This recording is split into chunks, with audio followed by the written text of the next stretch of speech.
All right, let's get to business then, shall we, for today? And this week we want to give our attention to Benedict Spinoza, a Spanish Jewish thinker who from childhood lived in the Netherlands with his family because of the anti-Semitic environment in Spain.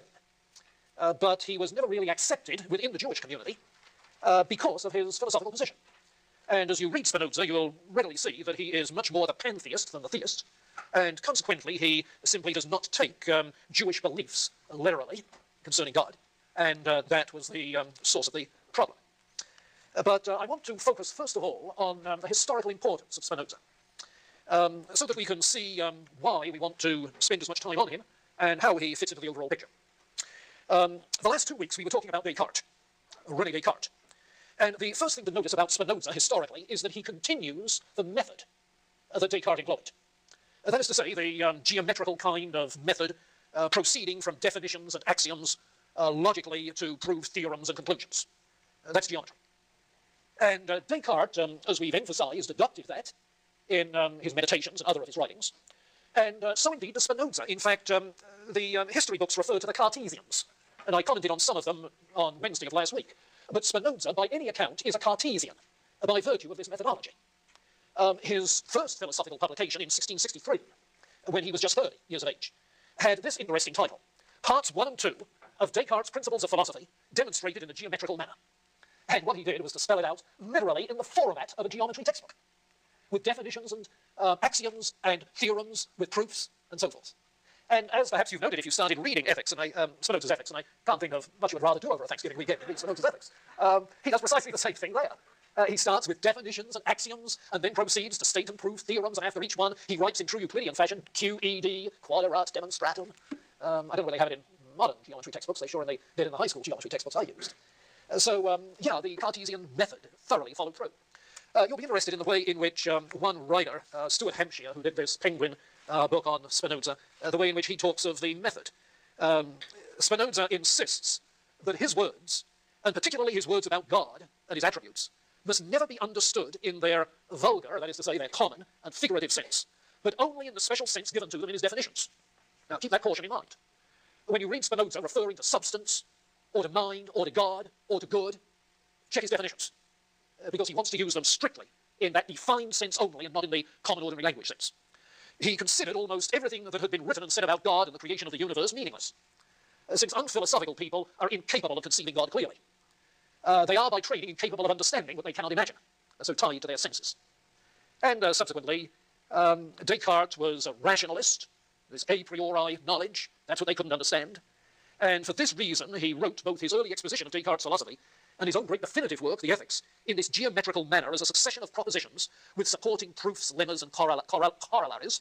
He thus eliminated from the presentation of his philosophy any concealed means of persuasion and of engaging the imagination of the reader, which are part of ordinary prose writing. No rhetoric, just plain logical form. Okay? He wanted the true philosophy to be presented as nearly as possible in an objective and impersonal and free a manner, free from appeals to the imagination, as was Euclid's Elements. Okay? Well, that is Spinoza with his method.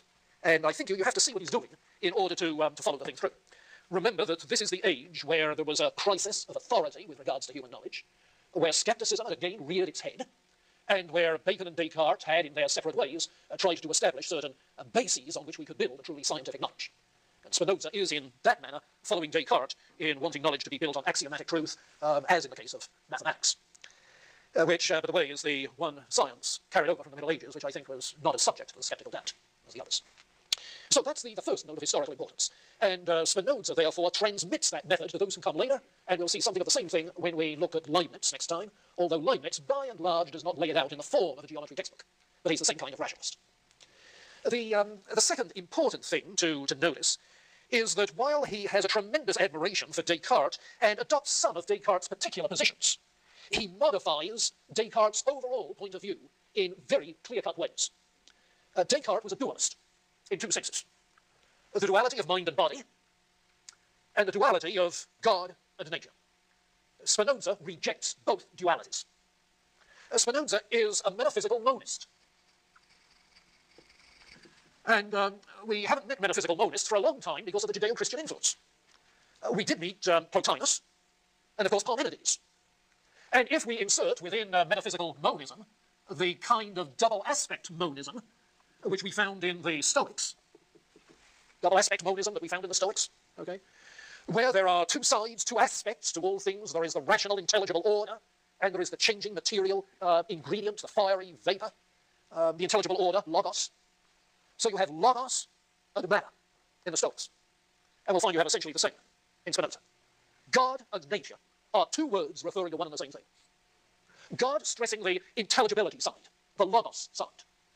Nature stressing the matter in motion side. So you have that Stoic-like framework emerging. So instead of a theistic metaphysic, such as Descartes had, what Spinoza gives us is a pantheistic metaphysic. And because God is everything and everything is God, it follows that intelligible order and matter in motion are really two sides of one and the same thing. And instead of mind and body being separate substances with wholly different properties, mind and body are just names for two aspects or attributes of one and the same thing. And so he has a double aspect monism all the way through. Now, when we were talking last Wednesday to the faithful remnant of the class about Descartes' ethics, I tried to show that Descartes came out with a Stoic-type ethic. That is to say, an ethic in which it is reason, by virtue of its clear and distinct ideas which can dispel the passions, control the emotions. Reason over emotion. Now, that Stoic-type ethic continues in Spinoza. So that one of the things that he seems to carry over from Descartes is this approach to ethics. So he does it much more explicitly. He does it very systematically, whereas Descartes does nothing systematic about ethics. The thing is that Spinoza not only writes systematically about ethics, but he grounds his Stoic kind of ethic in a Stoic kind of metaphysic. Get it? He grounds a Stoic kind of ethic in a Stoic kind of metaphysic. Now, in saying Stoic type of metaphysic, I mean nature pantheism. Nature is divine. The Stoics spoke of nature as providence. In that fashion, Spinoza tends to transmit, he does transmit, to the 19th century. He's, remember, in the 17th century. But he's the link that transmits that monistic kind of approach, a pantheistic kind of approach, a nature pantheism, to the 19th century Romanticists. And when we get to the 19th century, we'll see how some of them, like Hegel and Schleiermacher, speak very favorably of Spinoza and what he had done. And if you're acquainted with 19th century Romanticist literature, you may be aware of the way in which people like Coleridge and Goethe, Matthew Arnold, are very favorably inclined towards Spinoza. So he is the historical link in transmitting a nature pantheism to the 19th century Romanticists. Okay? Now, of course, they weren't rationalists like he is. Far from it. They didn't develop an ethic of reason controlling the emotions. Far from it. But it's the nature pantheism which they transmit, which they continue. So that's the second kind of thing, modifications and continuities with regards to Descartes' own position and what he transmits to later on. Now, that immediately leads to a third kind of historical importance, the influence of his rationalistic critique of traditional religion, in his case, traditional Judaism. He's sometimes cited in courses on biblical criticism as one of the originators of historical criticism of the Old Testament literature. He published in 1670 a work entitled the Tractatus Theologico-Politicus, a political theological tract, essay, Tractatus Theologico-Politicus, in which, for instance, he denies that there is any specially revealed truth. Now, why would a rationalistic pantheist say that? Well, you see, if you have confidence in this mathematical kind of method, then it should be possible to infer the total body of accessible truth from given axioms by reason alone. You see? So the sufficiency of the method. But for a pantheist, any special kind of divine act of self-revelation is meaningless. Because if there is no being outside of God, what would it mean for God to act to some being in a self-revealing way? What you get in a pantheistic scheme is what is often called an immanentistic theology.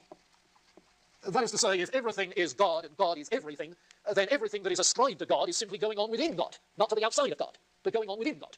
You see.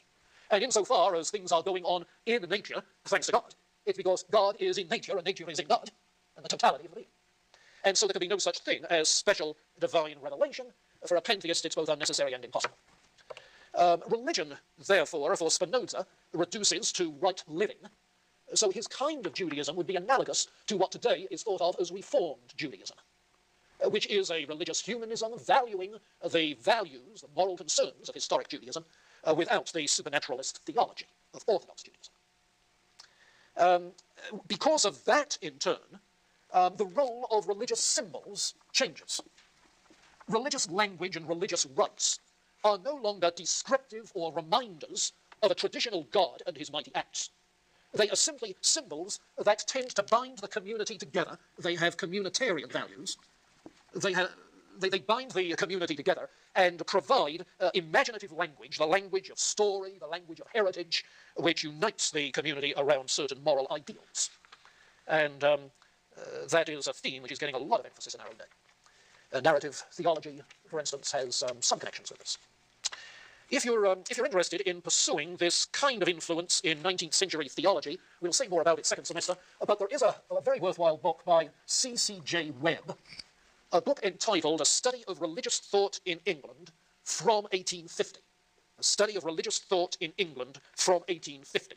And all I'll say about that at this stage is that that will give you some contact with the kinds of religious thought which are influenced by Spinoza's rationalist critique of traditional religion. Okay? Well, those three things about historical importance. Any comments, questions, reruns, places where you blinked and want to be filled in? Yeah, Bob. I was wondering, you're saying that Spinoza is strict against. Yeah, I think that's so. Does that raise some problem? It didn't seem like you were completely saying he was that. Oh, okay, maybe I was being too gracious. Maybe I said he tended towards rather than he outright is. Okay, well, he outright is, quite explicitly. Yeah. I think that'll become very plain as we go ahead. Janelle? Well, again, I'm inclined to say wait and see for a few moments until we get down there. Now, the few moments may be Friday, so don't hold your breath too long. Okay. David?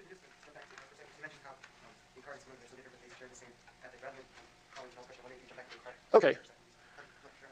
Yeah, let me see if I can reconstruct briefly, for the benefit of the not-so-faithful remnant, what we did with Descartes last Wednesday.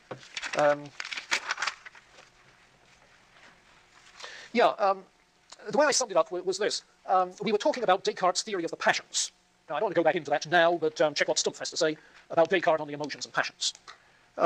His theory of the passions is such that they mislead us by virtue of lack of clarity which accompanies emotion. Consequently, when the mind achieves clarity and distinctness of thought, clear and distinct ideas, you see, that confusion that goes with emotion is dispelled, and the power of the passion is broken. Okay? So it's clarity of mind. Now, before you dismiss that, ask yourself what it is that the psychological counselor, perhaps the analyst, does in trying to get you to remember something or to think more clearly about the circumstances in which such and such happened, you see. Trying to dispel the emotion by means of clarity of thought. So that's the sort of thing which he sees. Now, at the same time, pull into that his discussion of will and intellect, Descartes' discussion of will and intellect. Because what he says in that regards about error, he says with regards to a will that jumps the gun ahead of the intellect, but a will which needs to be restrained to making judgments about what it knows. Now, error is a cognitive kind of evil. So how then are we going to restrain ourselves from evil, but by restraining the will, for Descartes, restraining the will within the limits of what we know with clarity and distinctness to be good? And so you have the same sort of thing. Similarly, with regards to mind and body, inasmuch as the mind is a separate substance from body, and passions are physically caused. The fact that the mind is separate means that it need not be subject to deterministic kinds of causation from bodily passions. But the mind, by its clarity and distinctness, can assert its independence and gain the same conclusion results. And then the fourth thing I noted was that in his